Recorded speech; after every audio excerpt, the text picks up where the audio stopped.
I was born and raised as a Muslim in Cairo, Egypt, but I grew up as a child in the 50s in the Gaza Strip. And the reason I was in Gaza was because Gaza at that time was part of Egypt. I attended Gaza elementary schools where we learned hatred, vengeance, retaliation.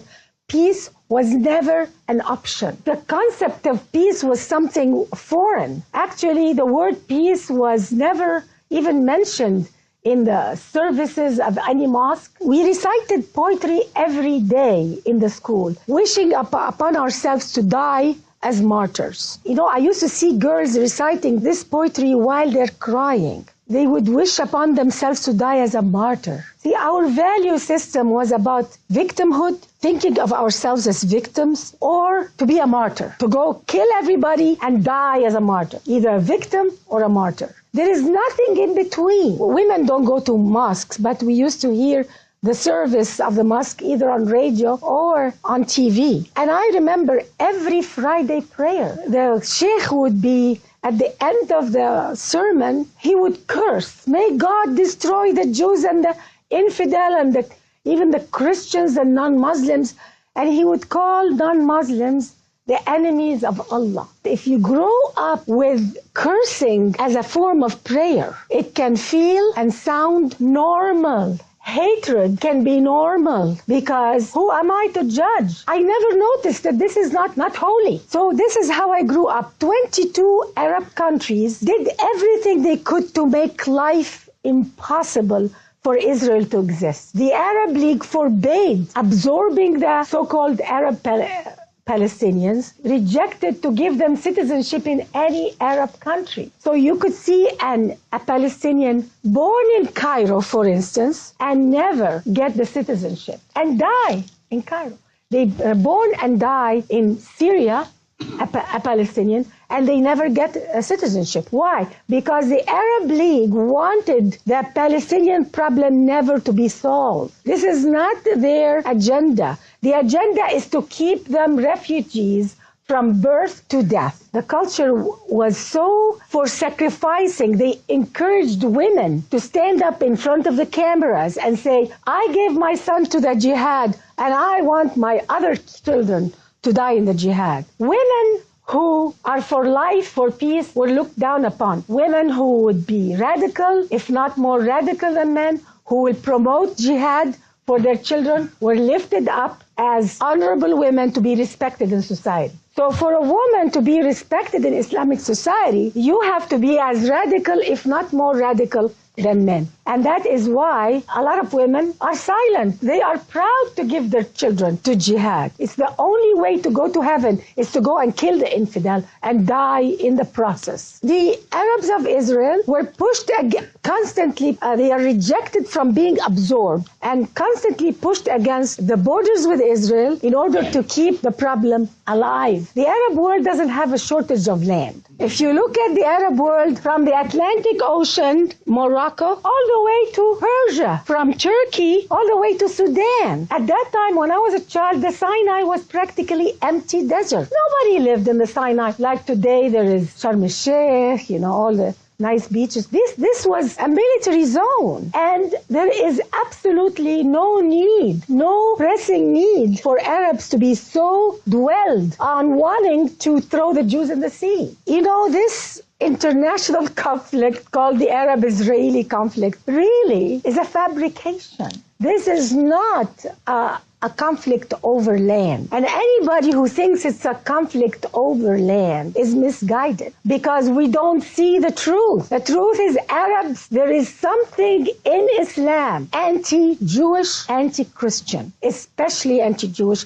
and I will tell you why. Those people calling themselves Palestinians who live in the Gaza and the West Bank are the pawns of the Arab world. I don't believe that they care about their happiness or welfare. They are set up to live a miserable life on purpose in order to show the world that we're victims. Do you think Saudi Arabia, with all the money they have, the Gulf countries, all these oil money, they can't give them good roads and good homes and good police and turn it into a productive area of the Middle East? They can, but that is not their objective. There is a hidden objective, and I don't understand why Western culture doesn't get it. Why Western media doesn't get it. It's so obvious. So the unemployed people in Gaza and the West Bank, all this high unemployment, where do they go to work? Do they stand on the border of Egypt to get a job? Do they stand on the border of Syria or Jordan? No. They line up on the borders of Israel, the very people they are supposed to kill. It's a very unnatural way of living, and nobody sees it. But they go and blame Israel. They compare the living standard of the West Bank and Gaza with Israel, a democracy, the only democracy in the Middle East. Why don't they compare the living conditions of Gaza and the West Bank with Egypt, with Syria, with Jordan? And if they do, they will find that the standard of living is even higher than many areas of the Arab world. But Western media are too lazy to compare apples with apples. They want to compare apples and oranges. I don't know, how can I call Western media ignorant?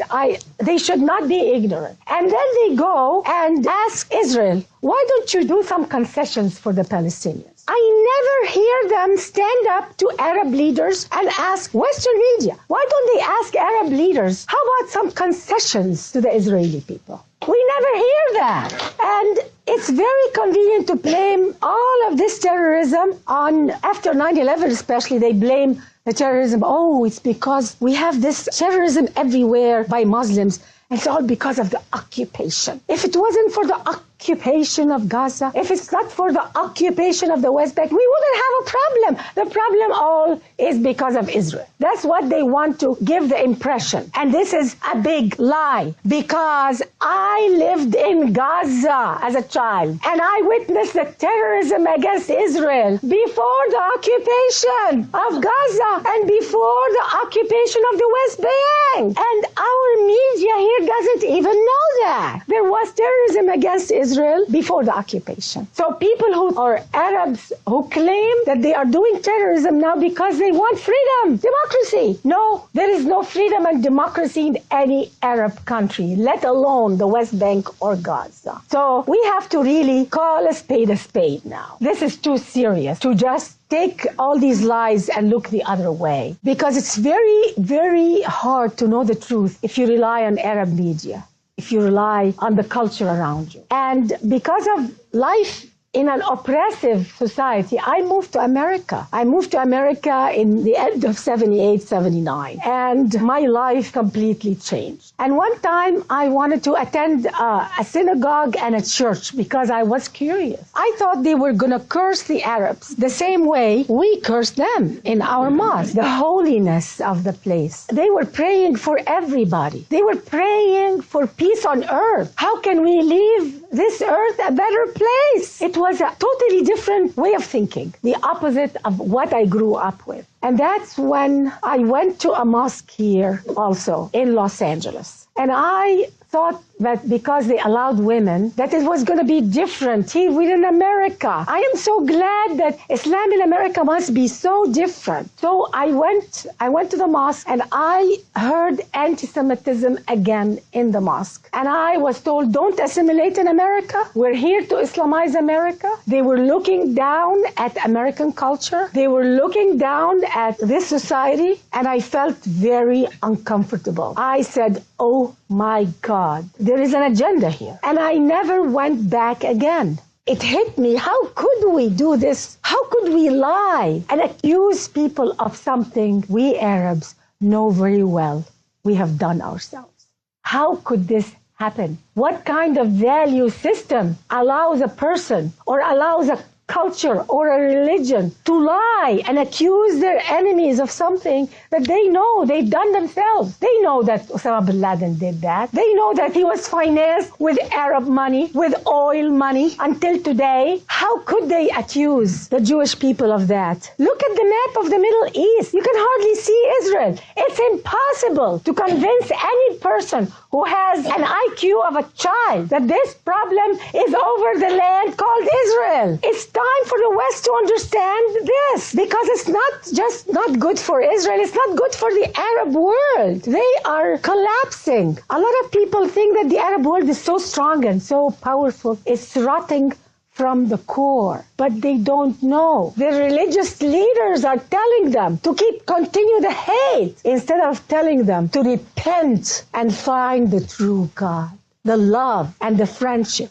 In the eyes of many Muslims, in the eyes of Islam itself, Jews and non-Muslims, they call them the kafir, the infidels. They don't deserve the truth, they don't deserve justice, and they don't deserve mercy. How can this happen? And we accept it, and we don't say no. The Arab world will never have freedom and democracy when the hatred is number one, when the jihad is number one, when killing your enemy is number one, when you're fixated on lies and slander. You will never have peace and democracy. Nobody asks this question. Why all this lies and slander against the Jewish people, against America? They call America the great Satan and Israel the little Satan. Why? Do you know that on Syrian TV, on Arabic TV, on Egyptian TV, the constant day and night lies about the Jewish people is unbelievable. There was a show that was saying, and in it was not just religious leaders, some of them were scientists, Arab scientists, saying that, oh, do you know why